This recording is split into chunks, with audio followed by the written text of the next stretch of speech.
बिस्मिल्लाहिर्रहमानिर्रहीम। अस्सलाम वालेकुम नादरीन, आप यूट्यूब चैनल देख रहे हैं। मैं इमरान खान हूँ।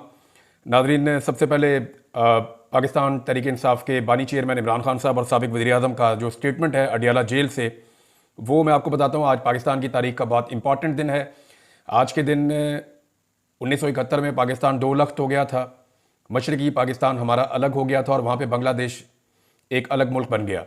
और आज के दिन में 2014 में आर्मी पब्लिक स्कूल में एक सानिया हुआ था, बहुत बड़ा खौफनाक सानिया, जिसमें बहुत बड़ी तादाद में तलबा को और उसातिज़ा को शहीद कर दिया गया था। और उस पर पूरी कौम आज तक दिल गिरफ्तार है। पूरी कौम आज तक उस सानिया को भुला नहीं सकी। और आज भी बहुत सारे ऐसे मजीद सवालात मौजूद हैं, उन सवालात में हम बात करेंगे। लेकिन पहले इमरान खान साहब का स्टेटमेंट जो जारी किया गया है उसमें यह है कि इय्याका नअबुदु व इय्याका नस्तईन। सबसे पहले तो आपने घबराना नहीं है। मैं सारी उम्र भी जेल में गुजारने के लिए तैयार हूँ, लेकिन वक्त के यजीद के आगे कभी नहीं झुकूंगा। लेनी मुसद्दिक मलिक साहब की ख्वाहिश पूरी हो गई। इमरान खान साहब ने वक्त का यजीद जो लफ्ज़ है वो भी इस्तेमाल कर दिया। कल उन्होंने कहा था कि यजीद और फ़िरौन का लफ्ज़ क्यों इस्तेमाल नहीं किया और जनरल डायर का लफ्ज़ क्यों इस्तेमाल किया, तो ये आ गया।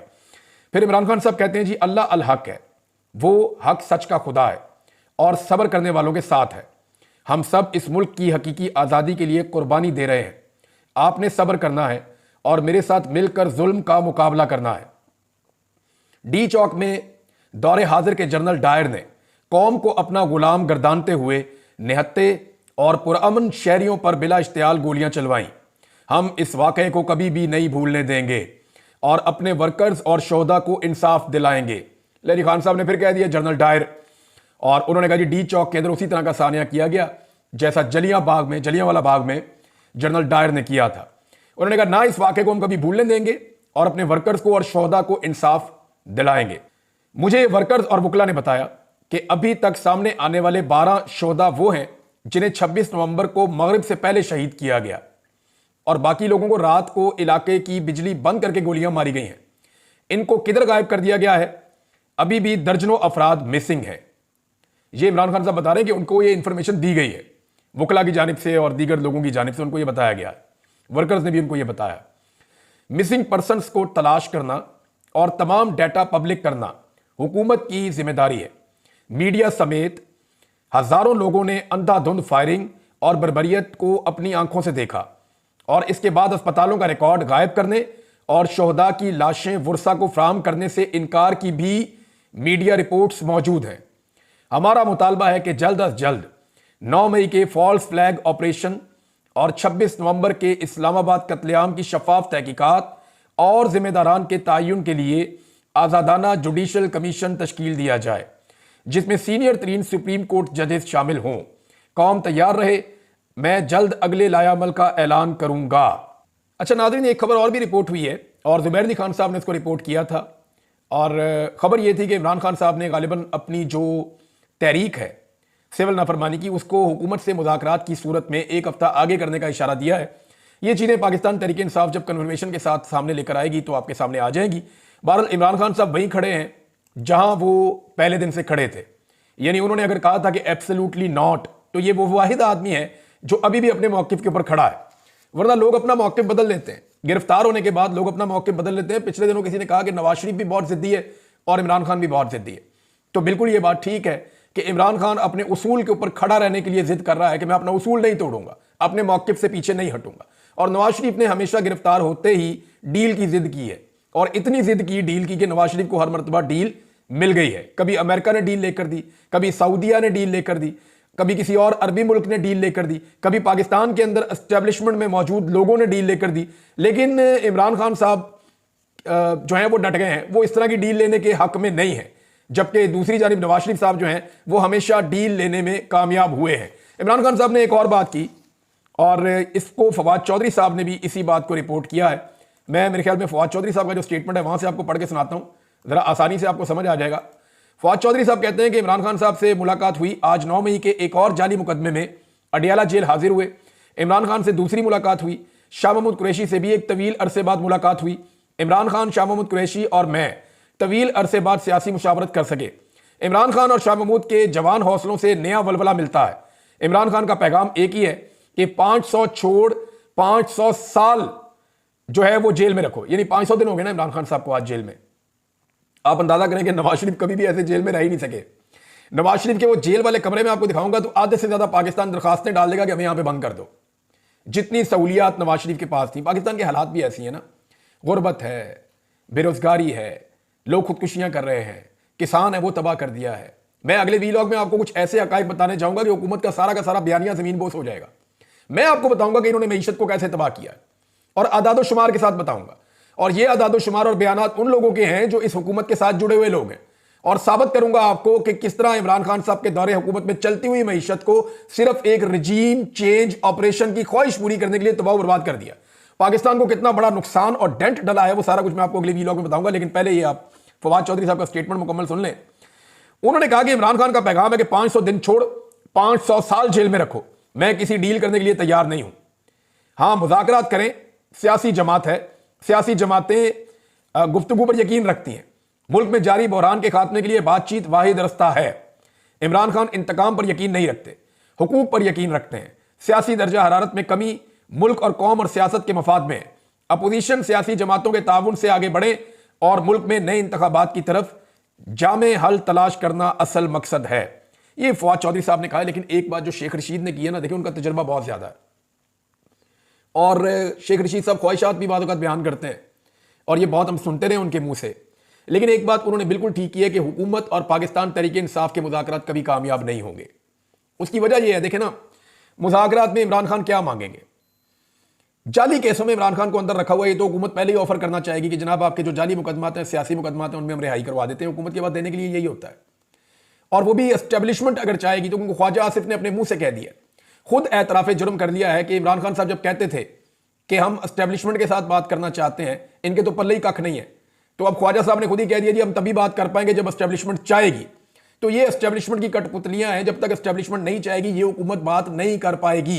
ये तो ख्वाजा साहब ने खुद एतराफ़ जुर्म कर दिया कि जनाब हम तो कठपुतली हैं। इनके लोग बार बार ये कहते भी रहते हैं कि हमारी तो हुकूमत ही नहीं है, हमारी औकात ही नहीं है। इमरान खान साहब ने बात जिनसे करनी है उन्हीं से करनी है, जब वो उनसे बात कर देंगे तो हम भी चल पड़ेंगे। ये तो मामला है क्लियर। लेकिन ये हुकूमत दे क्या सकती है? हुकूमत और एस्टेब्लिशमेंट इमरान खान साहब को जो फौरी तौर पर ऑफर कर सकती है वो यही है कि बेगुनाह लोग आपके छोड़ देते हैं। लेकिन क्या 9 मई की जुडिशियल इंक्वायरी करवाएंगे? मुझे नहीं लगता वो करवा पाएंगे, क्योंकि उसमें बहुत सारे पर्दानशीनों के नाम खुल जाएंगे और बहुत सारे बेगुनाह लोग जो साल 1.5 साल जेलों में रहे हैं उनको जवाब कौन देगा? उन्होंने किस बात की सजा भुगती है? नंबर 2, क्या 26 नवंबर की जुडिशियल इंक्वायरी करवाएंगे? इमरान खान साहब के मुताबिक जो वो मांग रहे हैं वो नहीं दिया जाएगा।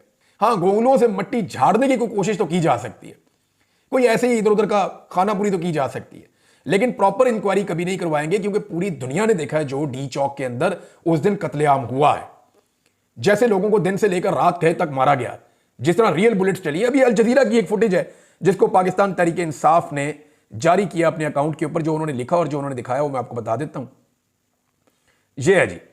और अल जजीरा ने अपनी रिपोर्ट में रेंजर्स को AK-47 से सीधी गोलियां चलाते दिखा दिया। अब बताओ गोली क्यों चलाई? अब जरा आप ये फुटेज अगर देखें गौर से तो इस फुटेज में 2 रेंजर्स वाले गोली चलाते हुए आपको नजर आ रहे हैं। एक रेंजर वाला जो है वो इस तरफ खड़ा है, कैमरे वाली साइड पे खड़ा है, और एक उसके अकब में दूसरी तरफ लंबे कद का रेंजर वाला खड़ा है, जो दोनों एक साथ फायरिंग कर रहे हैं। अब मैं गन्स को बहुत अच्छी तरह पहचानता हूं, तो मुझे आइडिया है कि जो उन्होंने लिखा उसकी क्या हकीकत है। जो इधर वाला रेंजर वाला है उसके हाथ में रिपीटर शॉटगन है। रिपीटर शॉटगन कहते हैं पंप एक्शन, यानी इसमें 2 तरह की होती है। एक रिपीटर होती है जो ऑटो पे अपने आप को रिपीट करती है, और एक जो शॉटगन होती है पंप एक्शन, उसको आपको पंप करना पड़ता है। हर मर्तबा जब आप एक गोली चलाते हैं तो आपको एक दफा और पंप करना पड़ता है, फिर गोली चलाते हैं फिर पंप करना पड़ता है, ऐसे होता है। लेकिन यहां पे अगर आप ये देखें कि जो उधर वाला रेंजर्स वाला है उसके हाथ में जो गन है वो ये पता नहीं अब फुटेज हम आपको दिखा पाएंगे या नहीं दिखा पाएंगे यूट्यूब पे, क्योंकि यहां पे कुछ रिस्ट्रिक्शंस भी हैं। लेकिन यहां जो यूट्यूब या फेसबुक पे कुछ रिस्ट्रिक्शंस हैं जिसकी वजह से, लेकिन ये मैं आपको कंफर्म कर रहा हूं, अगर आप ये वीडियो देखें सोशल मीडिया पे वायरल है, ट्विटर के ऊपर और हर जगह पे, तो इसमें ये जो गोली चलाने वाला शख्स है उसके हाथ में AK-47 वाकई है, और ये पाकिस्तान तहरीक इंसाफ ने इसका जो है वो इसको क्लेम भी किया है और अल जजीरा ने इसको चलाया भी है। तो हुकूमत के और PTI के मुज़ाकरात कैसे कामयाब हो सकते हैं? कैसे कामयाब हो सकते हैं? PTI क्या मांगेगी उनसे? वो कहेंगे जी मैंडेट वापस करो। मैंडेट देते हैं तो चोर डिक्लेयर हो जाते हैं, हुकूमत भी खत्म हो जाती है और फंस भी जाएंगे बहुत बुरी तरह, सारा का सारा निजाम नंगा हो जाएगा, एक्सपोज हो जाएगा। तो ये मुज़ाकरात एस्टेब्लिशमेंट के साथ जब इमरान खान साहब कहते हैं तो ठीक कहते हैं। उसकी वजह क्या है? देखें, एस्टेब्लिशमेंट के पास कम से कम यह पावर मौजूद है कि वो कहे ठीक है जो हो गया सो हो गया, नए इलेक्शन करवा देते हैं। वो ये तो नहीं चाहेंगे कि जितना गंद मारा गया इस मुल्क में वो उठा के एस्टेब्लिशमेंट के और मौजूदा हुकूमत के इनके कंधों पे रख दिया जाए और इनको जलील और रुसवा किया जाए सारी दुनिया के अंदर, ये तो वो नहीं चाहेंगे। हाँ, लेकिन वो इतना जरूर कर सकेंगे कि ठीक है हम पाकिस्तान में फ्री एंड फेयर इलेक्शन की तरफ चले जाते हैं, आप हमें 6 महीने दे दें या 4 महीने दे दें या 5 महीने दे दें, आप निकल के अपनी पब्लिक कंपेन करें, उनको भी इजाजत देते हैं वो भी अपनी पब्लिक कंपेन करें, 6 महीने के बाद हम आपको तहरीरी वादा कर देते हैं या हम आपसे वादा गारंटी के साथ कर देते हैं कि पाकिस्तान में इलेक्शन हो जाएगा, तो फिर पाकिस्तान में इलेक्शन करवा दिए जाएंगे। ये तो वो वादा कर सकते हैं, लेकिन जो पिछले गुनाह उनके हैं, अगर देखें उनके ऊपर अगर पर्दा उठाना होता तो आज तक हुकूमत-उर-रहमान कमीशन रिपोर्ट स्कूलों में, कॉलेजेस में और यूनिवर्सिटीज में पढ़ाई जा रही होती। 16 दिसंबर है ना आज के दिन पाकिस्तान को शिकस्त हुई थी और पाकिस्तान के हजारों फौजी जो हैं वो इंडियन कैप्टिविटी में चले गए थे। भारतीयों ने उनको गिरफ्तार कर लिया था, हमने हथियार फेंक दिए थे बदकिस्मती से, और हथियार हमने इसलिए नहीं फेंके थे कि हम लड़ने की कैपेसिटी या सलाहियत नहीं थी हमारे अंदर, हमारी बेशुमार गलतियां थी, जिनमें सबसे बड़ा मामला यह था कि पाकिस्तान की मिलिट्री एस्टेब्लिशमेंट ये नहीं चाहती थी कि पाकिस्तान की फौज और लड़े, और यह हथियार फेंकने का जो फैसला है मुख्तलिफ रिपोर्ट्स के मुताबिक वो यहां पाकिस्तान में किया गया था, मगरबी पाकिस्तान में किया गया था, और वहां फौजियों को हथियार फेंकने पड़े। अब वो वीडियोस इंडिया हर दफ्तर में अपने उन्होंने तस्वीरें लगाई हुई है, हर जगह वो वीडियोस चलाते हैं, पाकिस्तान को रुसवा करते हैं। लेकिन अगर देखें अपने माजी की गलतियों से सीखना होता या उन गलतियों के ऊपर शर्मिंदा होना होता तो हुकूमत-उर-रहमान कमीशन रिपोर्ट जो है वो पब्लिक हो चुकी होती, लेकिन वो पब्लिक आज तक नहीं हुई। एस्टेब्लिशमेंट ने आज तक जो कुछ भी किया उसको कभी भी निसाब का हिस्सा नहीं बनने दिया, तो वो ये नहीं चाहेंगे कि जो कुछ 2024 के इलेक्शन में उन्होंने किया वो निसाब का हिस्सा बन जाए, तो इसलिए उसके ऊपर मट्टी डाल के वो आगे बढ़ने की कोशिश करेंगे और एक नया इलेक्शन ही हो सकता है। पाकिस्तान तहरीक इंसाफ अब कर क्या रही है? पाकिस्तान तहरीक इंसाफ के 2 मिशन है, इसको जरा आप गौर से समझ लें जो वो कर रहे हैं, और उसके मुकाबले में दूसरी तरफ से पीडीएम की जमातें या हुकूमत या उनका मीडिया क्या कर रहा है ये भी मैं आपको बता देता हूं। पाकिस्तान तहरीक इंसाफ का यह है कि हुकूमत के पीछे से एस्टेब्लिशमेंट की सपोर्ट निकल जाए, यानी ये जो हुकूमत है इस वक्त जो बैठी हुई है इसको मुकम्मल सपोर्ट है पाकिस्तान की मिलिट्री एस्टेब्लिशमेंट की। ये आलमी अखबारात में, मीडिया में हर जगह लिखा जाता है, मैं कोई अकेला नहीं कह रहा, सब कहते हैं कि, और ये सब जानते हैं, ये सारे के सारे ही जानते हैं, नैरेटिव एक है, बयानिया एक है, हर चीज एक है। पाकिस्तान का मईशत से लेकर दहशतगर्दी के मामला लेकर और पाकिस्तान के जितना भी अवामी स्ट्रक्चर है सब कुछ तबाह करने के बावजूद पूरी सपोर्ट जो है इस हुकूमत को एस्टेब्लिशमेंट की है, वरना ये हुकूमत तो 5 मिनट नहीं चल सकती। तो हुकूमत को एस्टेब्लिशमेंट की सपोर्ट है। पाकिस्तान तहरीक इंसाफ का पहला मिशन है कि एस्टेब्लिशमेंट की सपोर्ट हुकूमत के पीछे से निकल जाए, लेकिन वो तो निकलेगी नहीं, क्योंकि इस वक्त मामला ऐसे हैं कि एस्टेब्लिशमेंट और हुकूमत दोनों इमरान खान को अपना दुश्मन समझते हैं और उन्हें लगता है कि इमरान खान आ गया तो हम दोनों के लिए मुश्किलात हो जाएंगी। अब एस्टेब्लिशमेंट की सपोर्ट हुकूमत के पीछे से कैसे निकले उसका पाकिस्तान तहरीक इंसाफ ने हल निकाला है, और वो ऐसे निकाला है कि एस्टेब्लिशमेंट के पीछे से जो अमेरिकन सपोर्ट है वो निकाल दी जाए।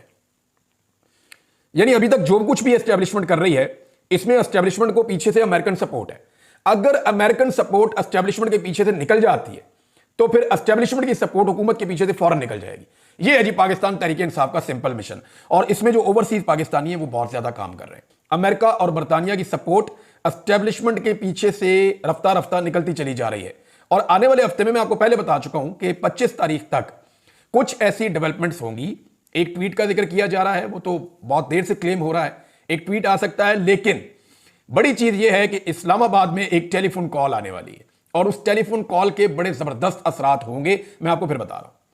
और दूसरी जो चीज है कि 2 हांडियों के ऊपर से ढक्कन उठने वाले हैं 25 तारीख से पहले पहले, एक बरतानिया में और एक अमेरिका में।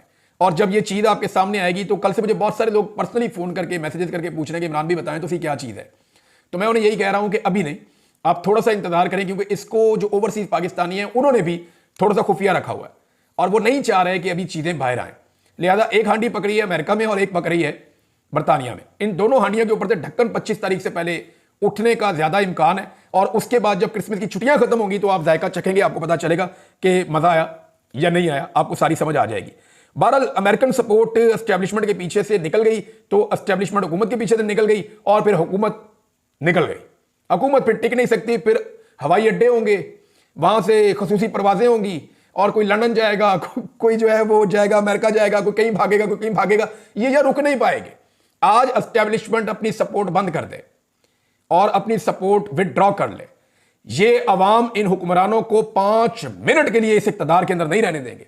जितना लोगों को गुस्सा है, आप अंदाजा करें कि अता तारड़ का स्टेटमेंट आप देखें कि आप में इतनी हिम्मत नहीं कि अगली कॉल दे सकें। मैं चैलेंज करता हूं एक बात पे, पीएमएलएन को मैंने कवर किया बड़ा लंबा अरसा, पीटीआई को भी कवर किया बड़ा लंबा अरसा, पीपल्स पार्टी को भी करते रहे हैं समहाउ, हालांकि पंजाब में वो इतनी ज्यादा रही नहीं जरदारी साहब के आने के बाद, लेकिन फिर भी। लेकिन एक चीज मैं बड़ी अच्छी तरह जानता हूं कि आज तहरीके लबैक के एक काउंसलर के मुकाबले में या पाकिस्तान तहरीके इंसाफ के एक काउंसलर के मुकाबले में अता तारड़ लाहौर में और इस्लामाबाद में जलसा करके देख ले, सवाल ही पैदा नहीं होता ये उनका मुकाबला भी कर सके। इंफॉर्मेशन मिनिस्टर है फेडरल, किसी एक हलके के अंदर चला जाए, एक यूनियन काउंसिल के वहां पे किसी काउंसलर को कह दे पाकिस्तान तहरीके इंसाफ के कि आप एक जलसा करें इस गली में, कल मैंने करना है, तो चेक कर ले किसके साथ ज्यादा बंदे निकलते हैं। मैं एक और चैलेंज करता हूं, आज यास्मीन राशिद जेल में, नवाज शरीफ को बोले अपने हलके में जाकर जलसा करें और पूरी ताकत इस्तेमाल करें, रियासती मशीनरी इस्तेमाल करें और शहरों से भी लोग बुला लें और सूबों से भी लोग बुला लें। नवाज शरीफ को बोलें अपने कौमी असेंबली के हलके में जाकर जलसा करें खुलकर, सरकारी वसाइल इस्तेमाल करके, और यास्मीन राशिद का सिर्फ जेल से एक वीडियो खिताब रख लें, आपको पता चल जाएगा कि किस जलसे में लोग ज्यादा आते हैं। यह जमीन आसमान का फर्क पड़ गया है, अब हर बंदा ही जानता है, सबको पता है कि कौन कहां खड़ा है। तो ये जो है ना, आप में इतनी हिम्मत नहीं कि अगली कॉल दे सके। अगली कॉल सिर्फ इमरान खान ने यह दी थी कि दुआ करें, तो उसके ऊपर जलसे जैसा माहौल बन गया था। पेशावर में बहुत बड़ा प्रोग्राम हुआ है, दुनिया के कई मुल्कों में बहुत बड़े बड़े प्रोग्राम हुए हैं। अब आ जाए नाज़रीन उन सवालात की तरफ जो उठाए गए और उनके जवाब नहीं आए। आज भी एक सवाल है जो पाकिस्तानी बार बार पूछते हैं 16 दिसंबर के दिन तक, कि गोली क्यों चलाई, गोली क्यों चलाई, इसका जवाब नहीं आ रहा। गोली क्यों चलाई, यह सवाल बार बार पूछा जा रहा है। हर बच्चा, हर बड़ा, हर खातून ये पूछ रही है कि गोली क्यों चलाई। पाकिस्तान के अंदर लोग पूछ रहे हैं, पाकिस्तान के बाहर लोग पूछ रहे हैं गोली क्यों चलाई। हर शख्स ये पूछ रहा है गोली क्यों चलाई। अगर कोई नहीं पूछ रहा तो पाकिस्तान की अदालतें नहीं पूछ रही। जिनको बुनियादी तौर पे इस सवाल को सबसे पहले उठाना चाहिए था, सो मोटो लेकर उठाना चाहिए था कि फेडरल कैपिटल के अंदर गोली क्यों चलाई, वो चुप बैठे हुए। जिन्हें पूछना था वो नहीं पूछ रहे, जज नहीं पूछ रहे, अदलिया नहीं पूछ रही गोली क्यों चलाई, बाकी सारी दुनिया पूछ रही है। गैर मुल्की पूछ रहे हैं, ओवरसीज पूछ रहे हैं, पाकिस्तानी पूछ रहे हैं, बच्चे बच्चे की जबान के ऊपर है गोली क्यों चलाई। लेकिन जिन्होंने पूछना है वो नहीं पूछ रहे। जब वो पूछेंगे तभी जवाब आएगा ना, वो नहीं पूछ रहे। दूसरा यह है कि आर्मी पब्लिक स्कूल का सान्या हुआ, आज तक हमारे सामने हकायक नहीं आए। मरियम नवाज का एक ट्वीट है बड़ा इंपॉर्टेंट, उसमें भी उन्होंने सवालात उठाए थे, लेकिन आज तक जवाब नहीं आया। एक और सवाल है कि एहसानुल्लाह एहसान कैसे इतने आराम से चले गए, इस सवाल का जवाब आज तक नहीं मिला। कोई इंक्वायरी, कोई तहकीकात, कोई रिस्पॉन्सिबिलिटी कहां फिक्स करेंगे। एहसानुल्लाह एहसान जिनके ऊपर आर्मी पब्लिक स्कूल के बच्चों को कत्ल करने का इल्जाम है, वो इतने आराम से कैसे चला गया, इसका जवाब भी नहीं आया। फिर हुमूदुर रहमान कमीशन रिपोर्ट कहां पे है आज के दिन की मुनासबत से, इसका जवाब भी नहीं है। और जो उसके ऊपर बात करता है उसको पकड़ के अंदर कर देते हैं। एस्टैब्लिशमेंट को इस बात पे गौर करना चाहिए कि जो भी सियासी जमात अपोजिशन में जाती है ना, वो हुमूदुर रहमान कमीशन की बात करती है। चाहे नवाज शरीफ है, चाहे जरदारी है, चाहे फजलुर रहमान है, चाहे एएनपी है, चाहे पीटीआई है, चाहे कोई जमात, कोई जमात भी है, वो हुमूदुर रहमान कमीशन पे बार बार बात करते हैं जब भी कभी इक्तदार से निकलते हैं। इक्तदार में आते ही सारे इसको भूल जाते हैं। तो एस्टैब्लिशमेंट को यह बात समझनी पड़ेगी कि क्योंकि वो गवर्नमेंट में पार्टनर होते हैं, इसलिए अपोजिशन उनको परेशान करने के लिए या उनको टैकल करने के लिए कि सियासत में उनका रोल खत्म हो, वो हुमूदुर रहमान कमीशन की रिपोर्ट की बात करते हैं। तो मेरा नहीं ख्याल कि एस्टैब्लिशमेंट के बाद इसके अलावा कोई और रास्ता है कि वो फ्यूचर में अपने आप को सियासत से अलग करें और पाकिस्तान के सियासतदानों को सियासत करने दें, और इस तरह की चीजें जो माजी में गलतियां हुई हैं उन पर माफी मांग के उन चीजों को पब्लिक होने दें ताकि पाकिस्तान आगे बढ़े। नाज़रीन, ट्रंप और उसकी टीम के ऊपर अटैक कर दिया गया है पाकिस्तान के मीडिया की जानिब से। क्या पिद्दी और क्या पिद्दी का शोरबा, पाकिस्तान के अंदर औकात नहीं है, पाकिस्तान से बाहर जाके बात करते हैं। बहरहाल फिर भी इसके ऊपर हम अगले वीलॉग में बात करेंगे। अब तक के लिए इतना ही। अपना ख्याल रखिएगा, अपने इस चैनल का भी। अल्लाह हाफ़िज़।